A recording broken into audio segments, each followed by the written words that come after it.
Visionary. By Douglas Milewski. Elemental P. United States. Copyright 2016 by Douglas Milewski. All rights reserved.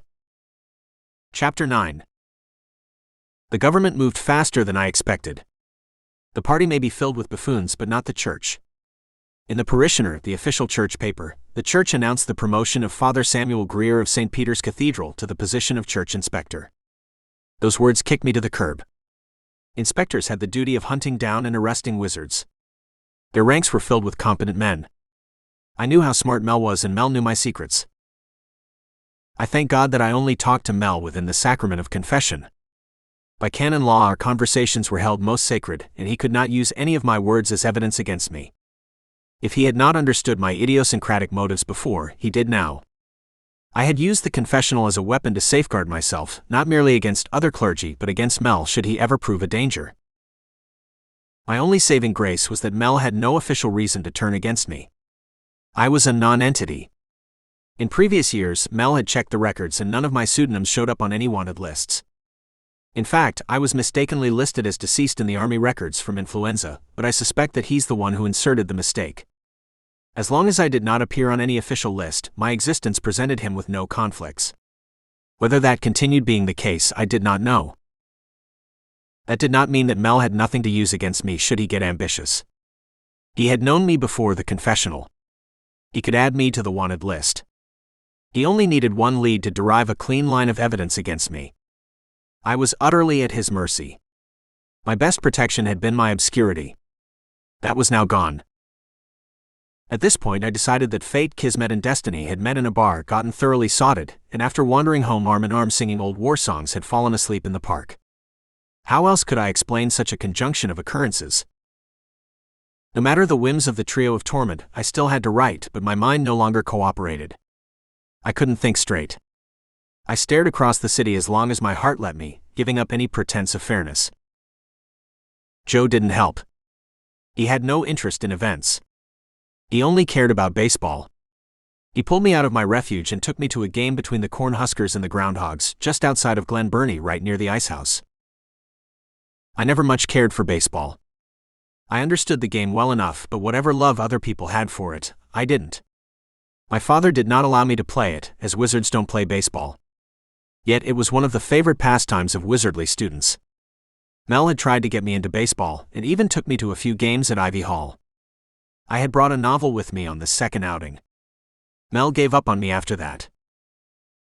On our arrival at the ball field, Joe joined the other cars parked along the left field line, wandering off to find the betting while Charlie and I watched the game. Charlie sat enraptured by every throw and every call. I could see his body react. Where for Joe baseball was sport, for Charlie baseball was religion. The sky above was his cathedral, the bleachers were his pews, and every out an act of God. If there was a Satan, it was the umpires. With every call I saw the disgust in Charlie's eyes. When Joe arrived back, Charlie gave a hand signal. It's rigged. Charlie's never wrong. He's got an eye for that. He can't tell me who's going to win in a fair game, but he can tell if somebody's playing to lose. My only consolation in any baseball game was the food. I don't know what they did right with hot dogs in ballparks, but the results were my sort of heavenly. I loved everything on them if I could manage it, piled up to excess, except ketchup because I hate ketchup. Once I had eaten one, I wanted another. I swear if left to my whims, I would eat ballpark hot dogs until doubled over in agony, and then I would eat another. Strangely, I don't think that street vendor hot dogs are any different than ballpark hot dogs, yet my reaction is not the same. Maybe ballpark hot dogs are better because of some fan-made mass magic that changes the nature of the dogs. Alternately, it could be self-medication or my own perverse way of guaranteeing my own suffering. Freud tells us that the id and ego do strange things.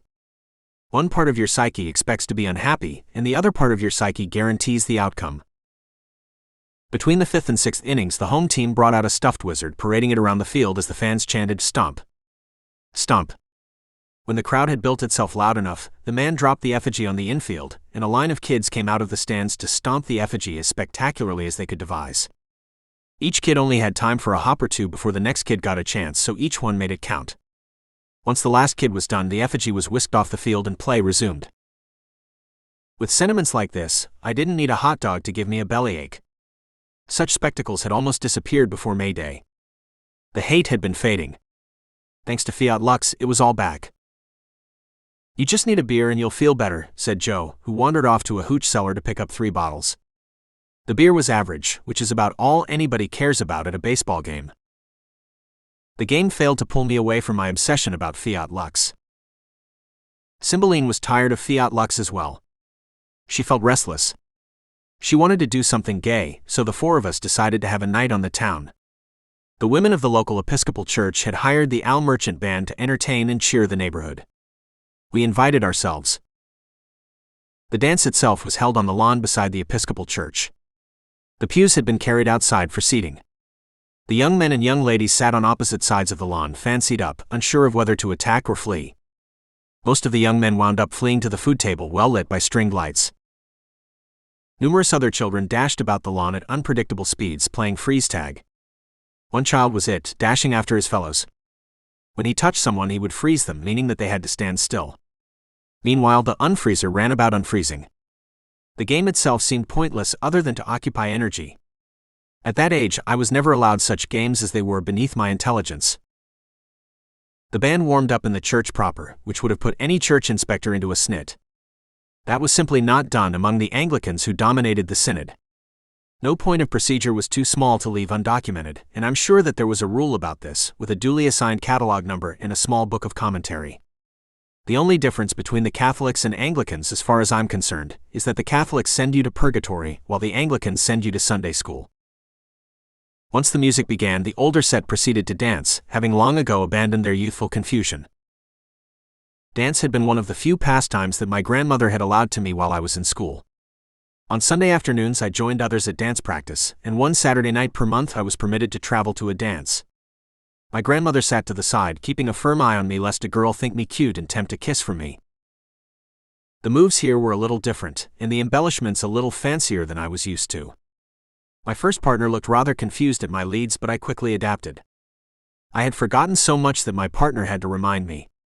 I wound up colliding far more often than I should have. Most folks laughed along with me, but there are always a few folks at every dance that look upon errors as offenses against the community. They gave me nasty glares all evening. Once a bad dancer, you were always bad forever and ever, no forgiveness and no forgetting. After the first dance, I was caught by one of the older ladies for a polka. The older women enjoyed grabbing the younger family men for dancing. I might have enjoyed that dance if that woman had had any sort of coordination, but she moved like a nag about the floor, hurling us forward at half speed, like being on a steeplechase with a plow horse. I have no doubt that she would have plowed us over any chairs or pews that were presented as obstacles.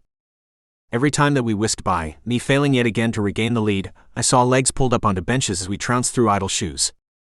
I am proud to say that I eventually took the lead, as she wrestled against me. My grandmother's lack of style had taught me how to handle an overbearing dancer. Cymbeline politely danced with everyone who asked, proving herself graceful. They recognized her as a sometimes substitute organist. As for the polkas, I was able to dance with her once. If that previous woman was a nag, Cymbeline was a doe. I should imagine that we could have cleared the entire church in but one leap, touching lightly upon the steeple then landing again on the beat. Joe did his best to dance, but he never learned to dance properly aside from polkas.